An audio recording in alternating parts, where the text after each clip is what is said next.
जय शिव। जारवीर गोगा जी की कथा। प्रिय श्रोताओं, आप सुन रहे हैं जारवीर गोगा जी की कथा। आज जारवीर गोगा जी की कथा का भाग 16। श्रोताओं, पिछले भाग में आपने सुना कि रानी बाछल को जब देश निकाला होगा तो रानी बाछल अपने मायके चली गई। अब इससे आगे की कथा सुने। श्रोताओं, गुरु गोरखनाथ जी के मंत्र का जाप माता बाछल दिन रात करती थी। उधर बागड़ देश में सुनो क्या हुआ। रानी बाछल के देश निकाले के बाद अब दोनों ननद बावज यानी कि छबिलदे और रानी काछल में रोजाना झगड़ा होने लगा।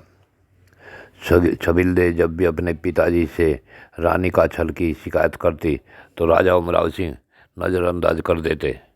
इतना तो राजा उमराव सिंह समझ चुके थे कि तेरी पुत्री छबिलदे हमारे इस वंश को बढ़ता नहीं देखना चाह रही। तो राजा उमराव सिंह रानी काछल से बोलते हैं, बेटी तुम्हें छबिलदे से होशियार रहना है।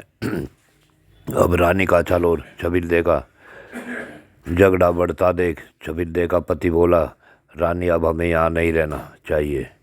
इस राज में अब हमारा पहले वाला सम्मान नहीं हो रहा। तो छबिलदे बोली, ए स्वामी आप जा सकते हो, अपना राज संभालो।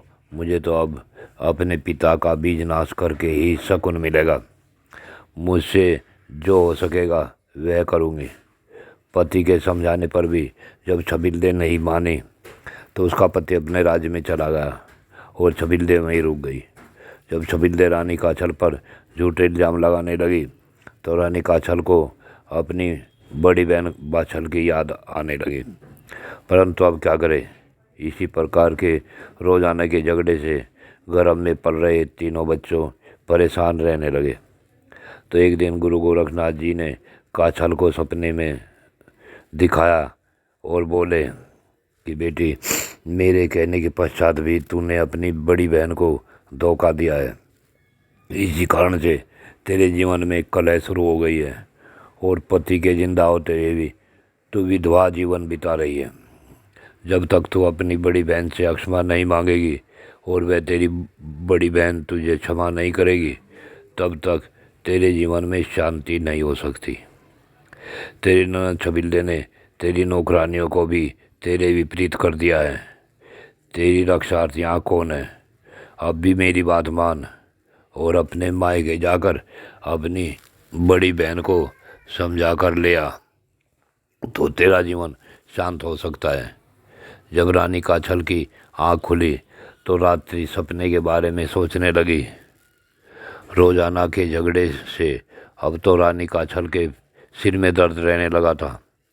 रानी ने सोचा, मैं अपनी बहन को क्या मुंह दिखाऊंगी।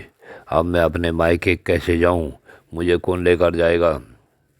अब तो बच्चों का जन्म होने में ही कुछ दिन बाकी बचे हैं। बच्चों को जन्म के बाद देखा जाएगा। यह सोचकर आज भी गुरु जी की आज्ञा की अवहेलना कर दी और सपने को जानबूझकर बुला दिया। उसी रात्रि में गुरु गोरखनाथ जी रानी बाछल को दिखाई दिए तो रानी बाछल सपने में ही गुरुदेव के चरणों में दंडवत हो गई और गुरुदेव से बोली, हे त्रिलोकीनाथ, हे मेरे सदगुरुदेव, मेरे पति जहाँ भी हैं, जिस अवस्था में हैं, उन्हें सद्बुद्धि दो और वे मुझे आकर ले जाएं। तो गुरुदेव बोले, मेरी पुत्री तू कब तक सबका भला सोचती रहेगी? बाछल बोली कि अगर मेरे पति दद्रेवा में होते तो मेरे साथ ये सब न होता जो हो चुका है। तब गुरु गोरखनाथ जी बोले कि ये पुत्री, पति सुख और पुत्र सुख दोनों एक साथ तेरे भाग्य में नहीं है। जिस दिन तुझे पुत्र होगा उससे एक सप्ताह बाद पति नहीं रहेगा। अगर पति को जिंदा रखना चाहते हो तो उसे ढूंढ मत, वह जहाँ है ठीक है।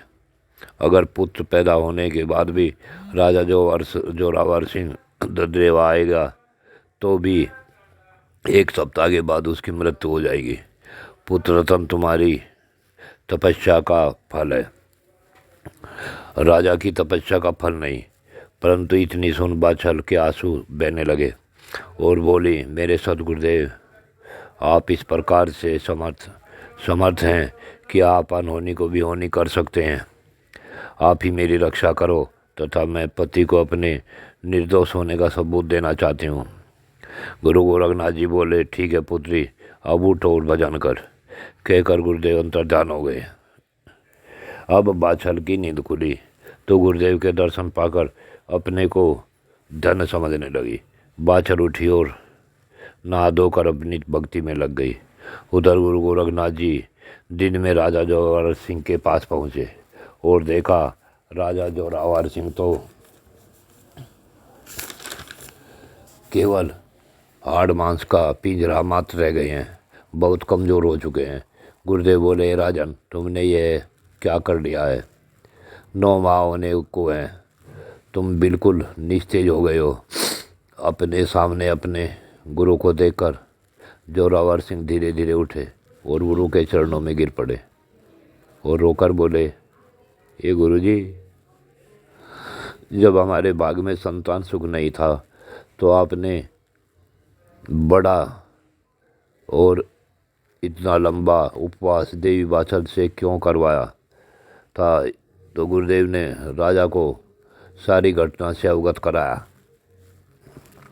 और समझाया कि अब अपने घर जाओ। आपकी रानी बाछल को आपके पिता ने अपनी बेटी और काछल के कहने से देश निकाला दे दिया है। अब तुम बगड़ देश में जाओ और आपके यहाँ 3 पुत्र होंगे। कपट से भरी काछल को 2 पुत्र होने वाले हैं। अब तुम घर जाकर अपनी रानी बाछल को ददरेवा लाने का प्रयत्न करना, क्योंकि मेरा आशीर्वाद अपने ही महल में पैदा होगा। राजा खड़ा होने लगा तो गिर पड़ा। बोला, गुरुदेव, मैं तो इस समय में अन्न का दाना तक नहीं खाया। अब मेरा शरीर जर्जर हो चुका है, मैं केवल जल ही ले रहा हूँ। पहले तो कुएं से निकाल कर जल पी लिया करता था, परंतु अब तो थक जाने के बाद जो जल इस गड्ढे में भरा है इसे ही पी लेता हूँ। गुरु गोरखनाथ जी ने अपनी झोली में से राजा को रोट का प्रसाद खाने को दिया। जब राजा ने प्रसाद खाया तो गुरुदेव ने कमंडल से राजा को जल पिला दिया और सिर पर हाथ रखकर बोले, राजन अब आंखें बंद कर लो, मैं तुम्हारे दरबार में पहुंचा दूंगा। लेकिन याद रखना, कपट से पुत्र प्राप्त करने वाली रानी तुम्हारी रानी बाछल को देखते ही मृत्यु को प्राप्त हो जाएगी और उसके दोनों पुत्र जब भी बाछल के पुत्र के साथ छल करेंगे उन दोनों को बाछल का पुत्र मृत्यु दंड दे देगा।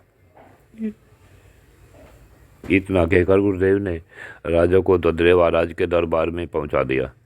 जब राजा ने आंखें खोली तो सामने दरबान खड़े थे। बाहर खड़े दरबारी अपने राजा को पहचान नहीं सके। अब इससे आगे क्या होगा अगले भाग में सुने। जय शिव गोरक्ष।